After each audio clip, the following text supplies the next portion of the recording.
নির্বাচনে বিএনপি ও জামায়াত নেতৃত্বাধীন জোটের মধ্যে হাড্ডাহাড্ডি লড়াইয়ের আভাস পাওয়া গেল ইন্টারন্যাশনাল ইনস্টিটিউট অব ল-এর জরিপে। জরিপটি বলছে, আসন্ন ত্রয়োদশ জাতীয় সংসদ নির্বাচনে বাংলাদেশ জাতীয়তাবাদী দল অর্থাৎ বিএনপি নেতৃত্বাধীন জোট 44.1% ভোট পেতে পারে। অন্যদিকে বাংলাদেশ জামায়াতে ইসলামীর নেতৃত্বাধীন 11টি রাজনৈতিক দলের নির্বাচনী জোটের ঝুলিতে যেতে পারে 43.9% ভোট। অর্থাৎ বলার অপেক্ষা রাখে না, বিএনপির একদম ঘাড়ের কাছে নিঃশ্বাস ফেলছে জামায়াত।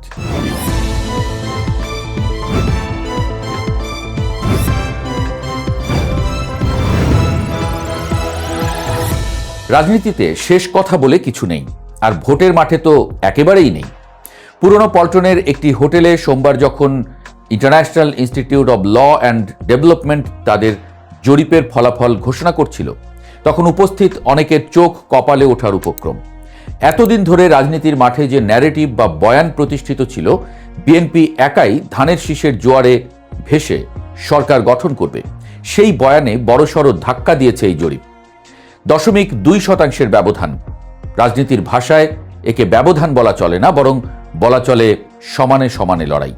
এই জরিপ যদি মাঠের প্রকৃত চিত্রের প্রতিফলন হয়, তবে আগামী সংসদ নির্বাচনে এক শ্বাসরুদ্ধকর পরিস্থিতির মুখোমুখি হতে যাচ্ছে বাংলাদেশ। বিশেষ করে বিএনপি শিবিরে এই ফলাফল নিঃসন্দেহে কপালে চিন্তার ভাঁজ ফেলবে। কারণ এতদিন তারা ধরে নিয়েছিল মাঠ ফাঁকা এবং গোল দেওয়া কেবল সময়ের ব্যাপার। কিন্তু জামায়াত যে সাইলেন্ট কিলার বা নীরব ঘাতকের মতো ভোটের বাক্সে এমন থাবা বসাতে প্রস্তুত, তা হয়তো নীতি নির্ধারকদের অনেকেই আন্দাজ করতে পারেননি। আইআইএলডির এই জরিপটিকে হালকাভাবে নেওয়ার সুযোগ খুব একটা নেই, বিশেষ করে যখন এর স্যাম্পল সাইজ বা নমুনার আকার 63,115 জন। দেশের 300টি সংসদীয় আসনে চালানো এই জরিপে উঠে এসেছে এক বিস্ময়কর তথ্য।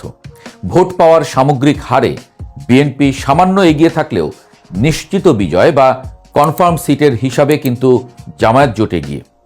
জরিপের ফলাফল বলছে, জামায়াত জোট নিশ্চিতভাবে 105টি আসনে জয় পেতে পারে, যেখানে বিএনপি জোটের নিশ্চিত আসন 101টি। অর্থাৎ দোদুল্যমান বা সুইং ভোটারদের বাদ দিয়ে নিজস্ব ভোট ব্যাংক ও জোটের শক্তিতে জামায়াত বিএনপির চেয়ে 4টি আসনে এগিয়ে আছে। এই পরিসংখ্যানটি বিএনপির জন্য বেশ অস্বস্তিকর। নির্বাচনে 75টি আসনে হাড্ডাহাড্ডি লড়াইয়ের আভাস দেওয়া হয়েছে। মূলত এই 75টি আসনই নির্ধারণ করবে আগামী দিনের ক্ষমতার মসনদ কার দখলে যাবে। 19টি আসনে অন্যান্য প্রার্থীরা জয়ী হতে পারেন বলে জরিপে উঠে এসেছে। অর্থাৎ একক সংখ্যাগরিষ্ঠতা পাওয়ার জন্য বিএনপিকে যতটা নিশ্চিত মনে করা হচ্ছিল, পথটা তত মসৃণ নয়। অবশ্য মুদ্রার উল্টো পিঠও আছে। একই দিনে কৃষিবিদ ইনস্টিটিউশনে eminence associates for social development অর্থাৎ ইএএসডি নামের আরেকটি সংস্থা তাদের জরিপ প্রকাশ করেছে। তাদের ফলাফল আবার সম্পূর্ণ ভিন্ন কথা বলছে। ইএএসডির জরিপ অনুযায়ী বিএনপি জোট 208টি আসনে জয়লাভ করতে পারে, যা ল্যান্ডস্লাইড ভিক্টরি বা ভূমিধস বিজয়ের ইঙ্গিত দেয়। তাদের মতে জামায়াত জোট পাবে মাত্র 46টি আসন। এই জরিপে 41,500 জন মানুষের মতামত নেওয়া হয়েছে। ইএএসডির জরিপে দেখা যাচ্ছে 66.3% ভোটার বিএনপিকে ভোট দিতে চান, যেখানে জামায়াতের সমর্থন 11.9%।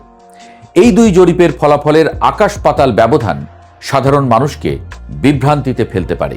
তবে রাজনীতির বিশ্লেষকরা বলছেন, জরিপের পদ্ধতি, এলাকা এবং সময়কাল ফলাফলে বড় প্রভাব ফেলে। ইএএসডির জরিপে দেখা যাচ্ছে নারী ভোটারদের মধ্যে বিএনপির জনপ্রিয়তা আকাশচুম্বী, প্রায় 71%। বিশেষ করে চট্টগ্রাম ও সিলেটে বিএনপির দুর্গ বেশ শক্ত। অন্যদিকে বরিশাল ও খুলনায় জামায়াতের অবস্থান শক্তিশালী। মাঠের প্রচারণার চিত্রটি যদি আমরা একটু গভীরভাবে পর্যবেক্ষণ করি, তবে দুই দলের কৌশলের ভিন্নতা চোখে পড়ে। বিএনপি তাদের প্রচারণায় জনসমাবেশ, শোডাউন এবং বড় জমায়েতের উপরে জোর দিচ্ছে। তাদের লক্ষ্য হল শক্তির প্রদর্শনী করা এবং জনগণকে বুঝিয়ে দেওয়া যে তারাই ক্ষমতায় আসছে। অন্যদিকে জামায়াত ইসলামী ও তাদের জোটের শরিকরা হাঁটছে ভিন্ন পথে। তারা বড় শোডাউনের চেয়ে ডোর টু ডোর বা দাঁড়ে দাঁড়ে যাওয়ার কৌশলে বেশি বিশ্বাসী।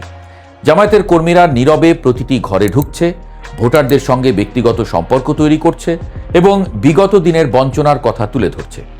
আইআইএলডির জরিপে জামায়াতের যে উত্থান দেখা যাচ্ছে তা মূলত এই নীরব প্রচারণারই ফসল। ভোটারদের একটি বড় অংশ, বিশেষ করে যারা প্রচলিত রাজনৈতিক হট্টগোল পছন্দ করে না, তারা জামায়াতের এই সুশৃঙ্খল প্রচারণায় আকৃষ্ট হতে পারেন।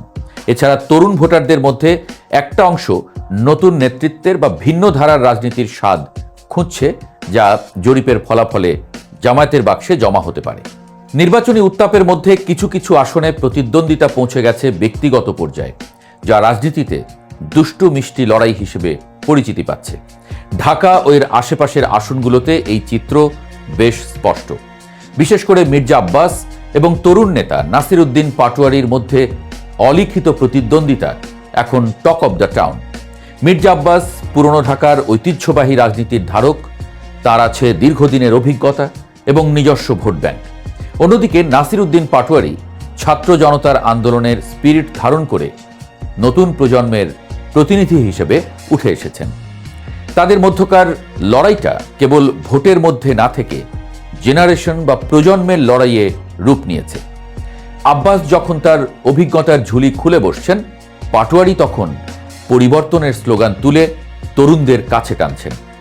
জনসভায় একে অপরের বিরুদ্ধে বক্তব্য দিলেও ব্যক্তিগত পর্যায়ে তাদের মধ্যে একটা শ্রদ্ধা মিশ্রিত প্রতিযোগিতার আভাস পাওয়া যায়।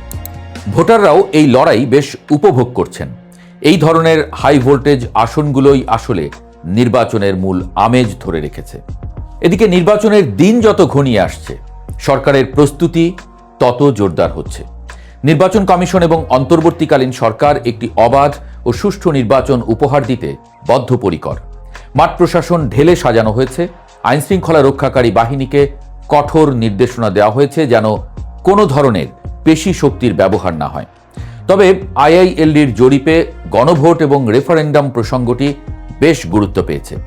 জরিপে অংশ নেওয়া প্রায় 90% মানুষ গণভোটে হ্যাঁ বলার পক্ষে। এটি ইঙ্গিত দেয় যে মানুষ কেবল ক্ষমতার পরিবর্তন চায় না, তারা রাষ্ট্র ব্যবস্থার মৌলিক সংস্কার বা কোনো নির্দিষ্ট ইস্যুতে তাদের সরাসরি মতামত জানাতে চায়। সরকারের জন্য এটি একটি বড় চ্যালেঞ্জ। নির্বাচন সুষ্ঠু করার পাশাপাশি এই সংস্কার আকাঙ্ক্ষাকে কিভাবে অ্যাড্রেস করা হবে।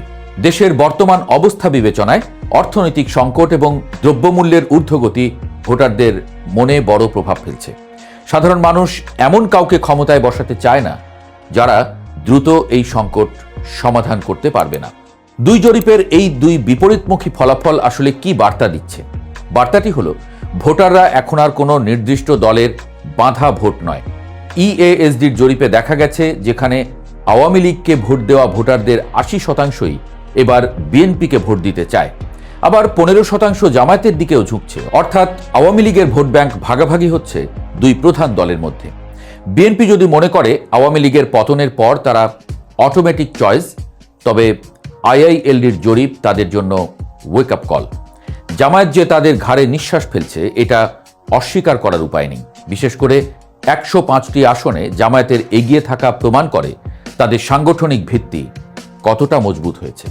2026 সালের এই নির্বাচন বাংলাদেশের ইতিহাসের অন্যতম আনপ্রেডিক্টেবল বা অনিশ্চিত নির্বাচন হতে যাচ্ছে।